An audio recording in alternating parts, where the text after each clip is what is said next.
Good day everyone and welcome to these lectures on physico-chemical processes for wastewater treatment. So, in the last few lectures we have been studying the advanced oxidation processes. So, we have understood that in the advanced oxidation processes various techniques are used for generation of reactive oxidation species. So, these species include hydroxyl radical, various other types of radicals, and which are used further for mineralization of organic contaminants present in the water into CO2, H2O etc. So, this is done. So, we have already studied the photocatalytic water treatment, wet peroxidation method, the electrochemical treatment of wastewater which included electrocoagulation, electrooxidation and electroflotation.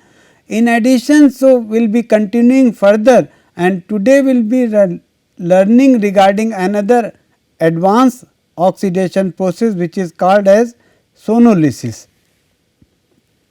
Now, in the sonolysis, sonolysis is like sound. So, we use basically ultrasound for creating cavitation. So, cavitation means creating bubbles.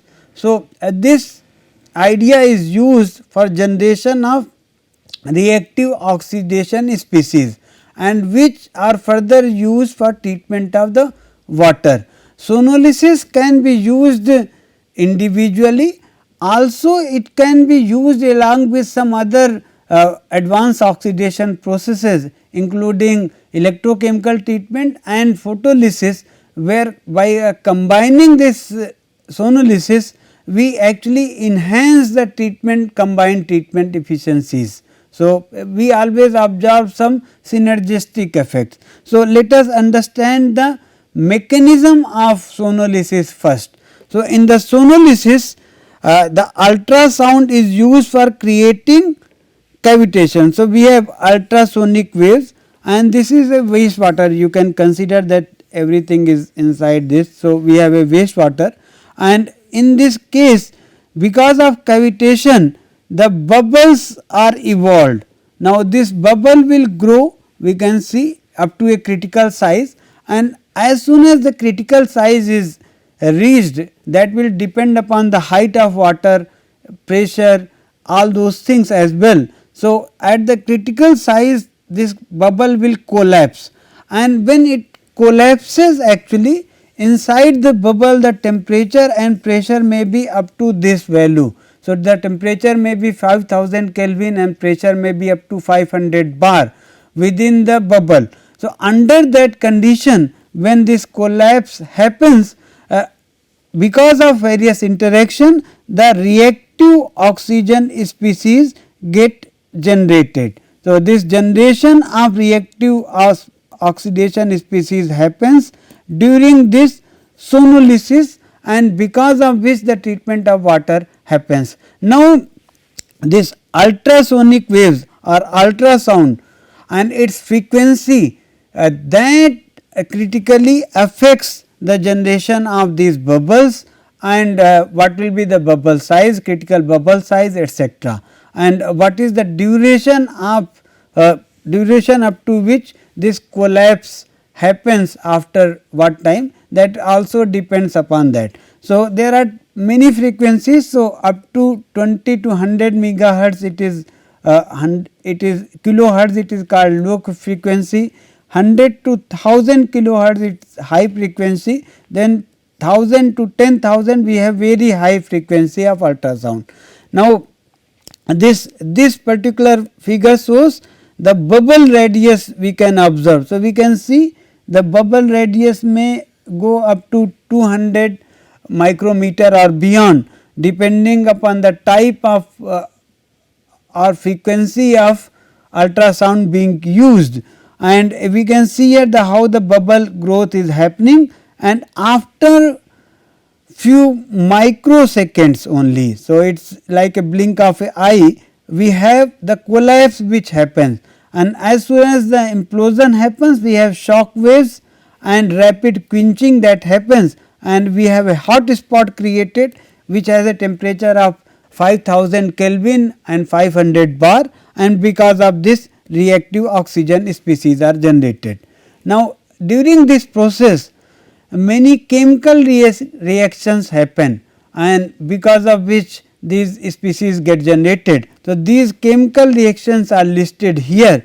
So, water because of ultrasound may release these radicals. Also oxygen present in the water, nitrogen present in the water, they also generate their respective radicals because of this ultrasound and bubble growth and collapse mechanism. These generated radicals, they further undergo interaction via these reactions which are listed here, and we can see here that we can generate secondary radicals also. Also some of the radicals may combine together to form H2, H2O2, which is not very desirable. Also one radical can get converted into secondary radical, and similarly these radicals may interact with other types of species present in the water. So, we have lot of reactive oxygen species which get generated because of the use of sonolysis in the water treatment. The sono-chemical processes is rationalized as a 3 zone system. First is the inner of the bubble, then interface of the cavitation bubble, and then the bulk of the solution. So, these 3 we are more interested in this zone as compared to other. Now, let us further understand the generation of hot spot and the inside of the cavitation bubble and their various reaction zones etc. So, this is shown. So, we have 3 already discussed, we have 3 zones. We have cavity interior. So, it is considered as a volatile hydrophobic substance. The temperature and pressures are already given. So, this is hot bubble reaction is possible where these radicals are getting generated. Then we have a gas liquid interface. So, it is non-volatile hydrophobic substances may be here, and after that we have bulk of solution. So, this is hydrophilic substance, and here all the radicals generated will ultimately go. So, these cavitation bubbles, their zones, these all will depend upon a number of parameters. So, again the same thing is shown here in this particular slide. So, we have cavity interior which is gas phase, okay, the temperature and pressures are very high. Here at the interface the pressure has been reduced, the temperature is still high, and it is where the free radical formation takes place and they react with parent molecules. So, here the thermal decomposition will also happen. Within the hot spot zone we have radical generation certainly happening, then pyrolysis mechanism may also work here, and in the bulk of solution where the temperature is ambient and pressure is also ambient, free radicals they come after and they collide with the parent molecules and their degradation happens. So, this is there. Now, variables which affect the sono-chemical effects. So, there are initial radius of the cavitation bubble. So, what are the parameters which affect this? So, smaller is the bubble size, higher is the cavitation effect. So, this is one thing. So, this is very important. Smaller size bubble can expand higher with more intense than bubble with large radius during the transient collapse. So, this is there. So, the smaller size bubble if it collapses then the effect is different as compared to collapse of large scale large radius bubble, and this is due to higher Laplace pressure in the smaller pressure, that is smaller pressure in the smaller size bubble. Okay, so, that is there. The difference between inside and outside pressure of a bubble at the gas liquid interface which is called as Laplace pressure. So, and this is because of this the effect is different. The critical size up to which the bubble may grow will depend upon the liquid, type of liquid, the frequency of the sound being used, and like for example, at 20 kilohertz the size of the bubble may go up to 100 to 170 micrometer. The critical size will depend upon the type of liquid, its hydrophobic, hydrophilic nature and the frequency of the sound we use. Now, also the presence and the nature of dissolved gases, they also affect the sonolysis process. So, a gas with high specific heat ratio gives a greater cavitation effect than one with low specific heat ratio. So, this is there. Similarly, monoatomic gases such as argon and helium convert more energy upon cavitation than diatomic gases such as nitrogen and oxygen, because of the larger ratios of specific heat. So, within this this is there. Now, gases which are extremely soluble in reaction mixture may reduce the cavitation effect, because the bubbles formed may redissolve before collapse happens. So, this is there. So, extremely soluble gases are will actually hamper the effect of the sonolysis. So, this is there. Now, choice of solvent. So, depending upon what type of solvent or what type of other types of materials which are present in the water, that will also affect the sonolysis. Cavities are more readily formed when using solvents with high vapor pressure, low viscosity and low surface tension. So, if there are organic compounds which are present in the water which have low vapor pressure, low viscosity and low surface tension, then the cavities will be more formed. At very high frequencies, the cavitation effect is reduced, because the refraction cycle of the sound wave produces a negative pressure which is insufficient in its duration or intensity to initiate the cavitation. So, this is the rarefaction cycle of the sound waves that affects the cavitation effect. Similarly, the compression cycle occurs faster than the time required for the micro bubble to collapse. So, sono-chemical reactions are carried out generally in frequencies in this range 20 to 50 kilohertz. So, this is the reason mostly most of the sono-chemical reactions will be carried out under this condition. So, acoustic power also affects the cavitation. So, what is the power delivered to the reaction mixture, that is very important. So, as the power increases, the rate of reaction also increases to a maxima. So, we have to see that we have to use the power in such a manner that the rate of reaction is maximum. If we use the power beyond that value, actually it will not be used. So, our energy consumption will increase. So, we have a critical power that we should analyze beforehand and use in the wastewater treatment using sonolysis. And this critical power is because of the formation of dense cloud of cavitation bubbles near the probe tip, which acts as a block to the energy transmitted from the probe to the fluid at very high power beyond the critical power. So, this is there. Now, there are many types of sono-chemical reactors have been reported in the literature. Some of them are being shown here. So, sono-chemical stirred tank reactor, this technology is not much practiced yet in large scale reactors, but these are the different types of reactors which have been reported. So, we can see here this is stirred tank reactor, but along with some ultrasonic transducers which are fitted for generating the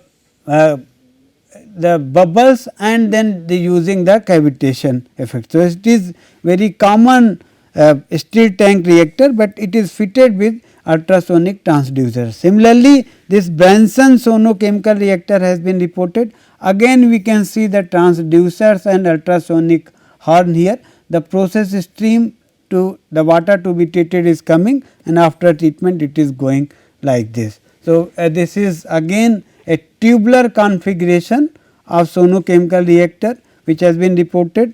Similarly, a Harwell sono-chemical reactor has been reported, where the recycling is being done and the water from the steel tank vessel is coming, and then the reaction is being done separately out of the reactor, and here the sono-chemical reaction mixture. Here this Harwell sono reactor module has been acted and water is further added and treatment is being done in the usual CSTR method.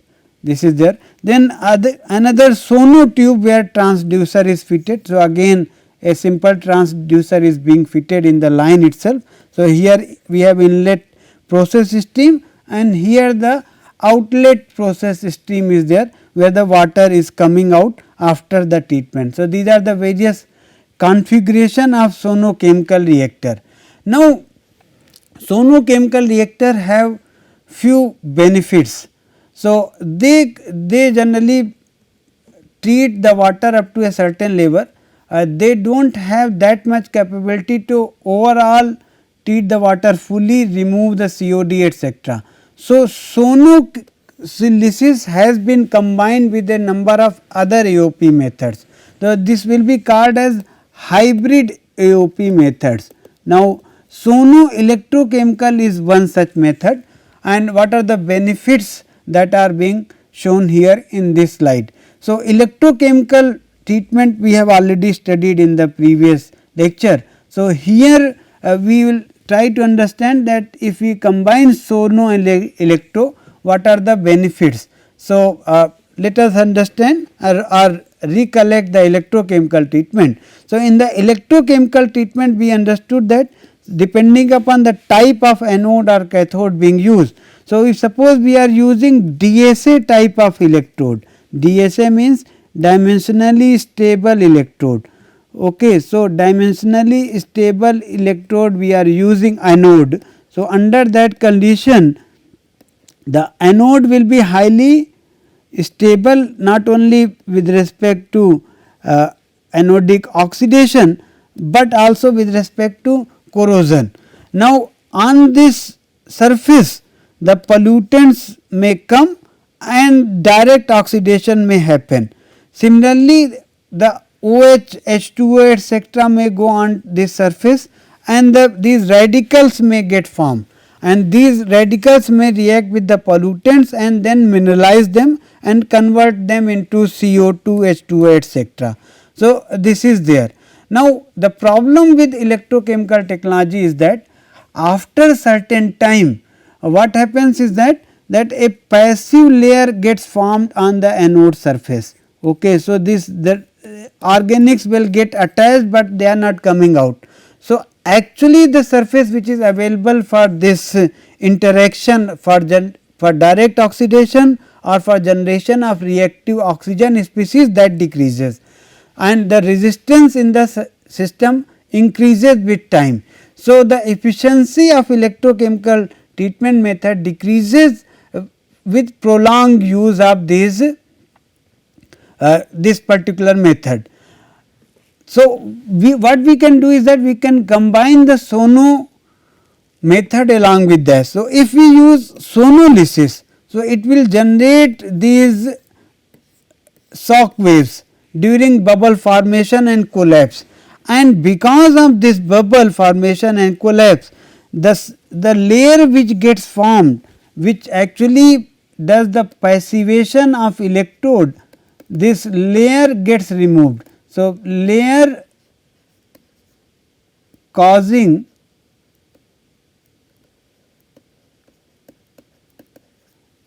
passivation of electrode, that gets removed because of this shock waves. So, layer causing passivation of electrode gets removed. So, what happens is that we can do the treatment for longer duration and also the efficiency increases. So, both aspects are there. So, we have a parameter which is called as synergistic effect. So, because of sono-chemical effect, the synergy of treatment increases. So, we will understand this also. So, sono-electrochemical is a combined method of sonolysis and electrochemical treatment. The advantage is that in this in situ cleaning of the electrode surface happens, and this is because of the shock waves. This reduces the electrode passivation problem. So, again efficiency will increase. This also increases the life of electrode. So, there is another benefit because of the use of ultrasound.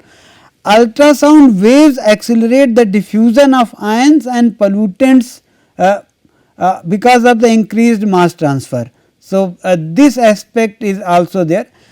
Because of ultrasound, the diffusion layer thickness decreases. So, we have overall increase in the mass transfer, and also because now we are using two techniques. We are using sono-chemical sono method along with electrochemical. So, we have more amount of OH radical formation happening, and because of that the overall treatment efficiency increases a lot.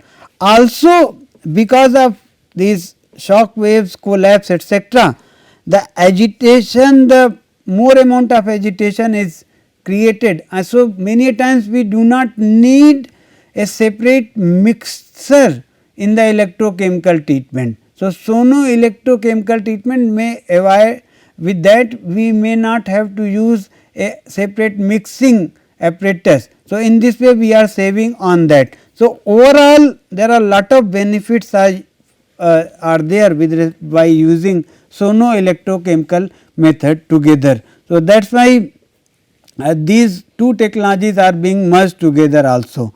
Now, within this I discussed about the synergy index. There is one parameter which is called as synergy index. So, suppose we are using sonolysis alone, US alone. So, under that condition, suppose the efficiency is 0.11, we are just assuming, that means or 11% treatment efficiency.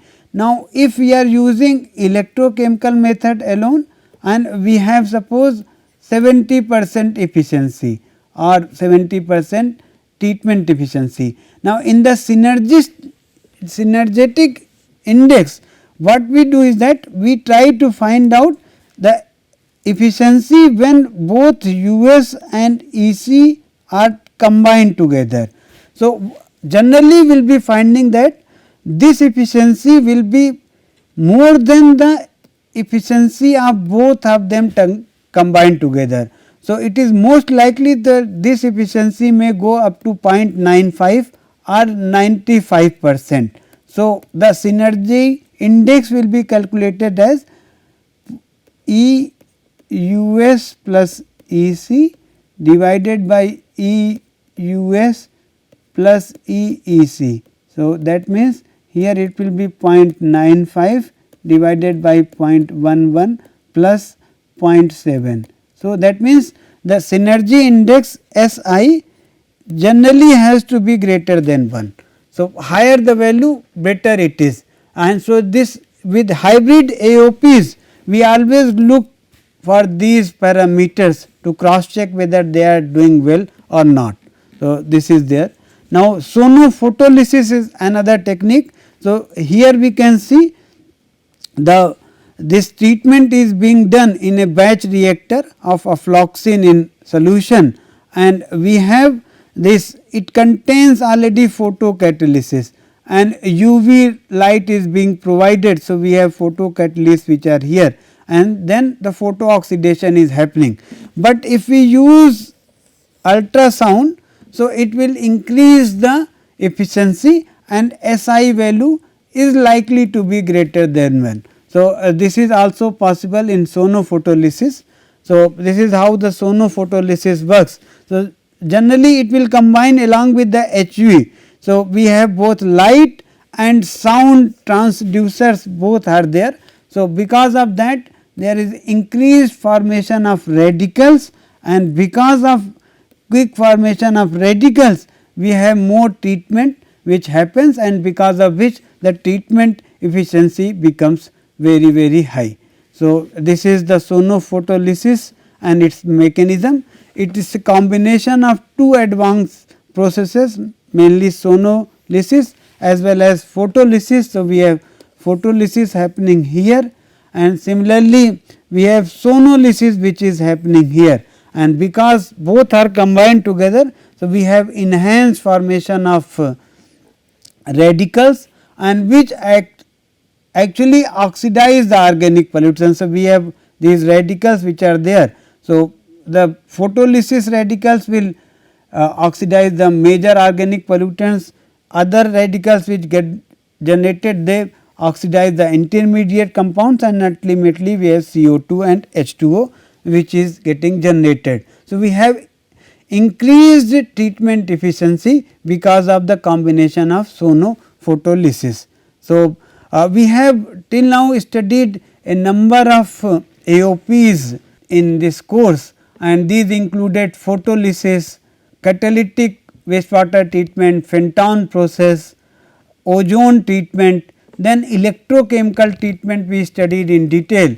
Thereafter, in the today we have studied sonolysis alone and sonolysis in combination with electrochemical treatment and sonolysis in combination with photolysis. So, hybrid AOPs are also becoming very common, and they have lot of potential for use in different industries for wastewater treatment, and in particular in those industries where peculiar type of wastewaters are getting discharged, we have which have some key pollutant parameter which are not common, and these key parameters cannot be treated by the conventional physico-chemical treatment methods. So, then we have to use these AOPs.